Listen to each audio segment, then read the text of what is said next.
సంతోషంగా ఉన్నారా లేదా? ప్రజలు సంవత్సరం అయింది వాళ్ళకి అధికారం ఇచ్చి. ఆ సంవత్సర కాలంలో ఏం చేశారు? ప్రజల అనుకూలమైన నిర్ణయాలు చేశారా? ప్రజా వ్యతిరేకమైన నిర్ణయాలు చేశారా? ఎన్నికలకు ముందు చెప్పినటువంటి మాటలేంటి? ఎన్నికల్లో చెప్పినటువంటి మాటలేంటి? ఎన్నికల ముందు చెప్పినటువంటి మాటలని గెలిచిన తర్వాత అమలు చేశారా లేదని ఒకసారి ఆత్మపరిశీలన చేసుకోవాలి. ఎందుకంటున్నామంటే ఎన్నికల్లో ఏం చెప్పారు?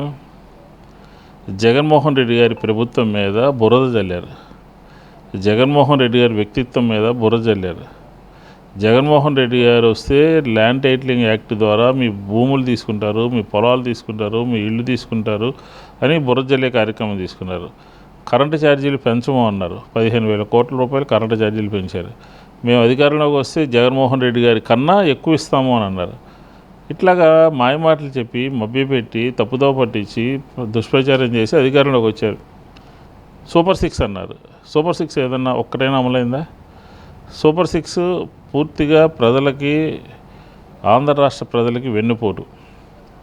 సరే, లబ్ధిదారుల సంగతే కాదు, అభివృద్ధి సంగతి ఏంటి? ఏం జరిగింది అభివృద్ధి అంటే? మేము చేసినటువంటి పోర్ట్లు, ఎయిర్పోర్ట్లు, మెడికల్ కాలేజెస్, సచివాలయాలు, ఆర్బీకే సెంటర్లు ఒకటి కాదు, మొత్తం నామరూపాలు లేకుండా చేశారు. మెడికల్ కాలేజీలు అమ్మేస్తారా? ప్రైవేట్ పరం చేస్తారా? లేకపోతే ఆర్బీకే సెంటర్లు ఎత్తేస్తారా? లేకపోతే ఎయిర్పోర్ట్లు భూమి దారదత్తం చేస్తారా? పోర్ట్లు మేము కంప్లీట్ చేసే దశకు వస్తే, ప్రారంభించడానికి చివరి దశలో ఎన్నికలు వస్తే మేము ప్రారంభించాలి అనుకున్న టైంలో ప్రభుత్వం మారితే దాన్ని పక్కన పడేస్తారా? సచివాలయ వ్యవస్థను పక్కన పడేస్తారా? అంటే ఎండి వ్యవస్థని పక్కన పడేస్తారా? మా పరిపాలన ప్రజారంజకమైనటువంటి పరిపాలన, మా నిర్ణయాలు ప్రజలకు అనుకూలమైన నిర్ణయాలు. ఈ ప్రభుత్వాన్ని ప్రజా వ్యతిరేక నిర్ణయాలు.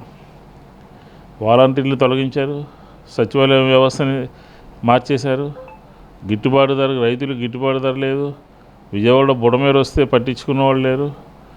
అలాగే ఎండి వ్యవస్థ, రేషను ఇంటి దగ్గరికి వెళ్ళి ఇచ్చేవాళ్ళం, దాన్ని షాపులకి మార్చారు. ఇట్లా ఒకటి కాదు, విద్యా వ్యవస్థని సంపూర్ణంగా నాశనం చేసినటువంటి ప్రభుత్వం.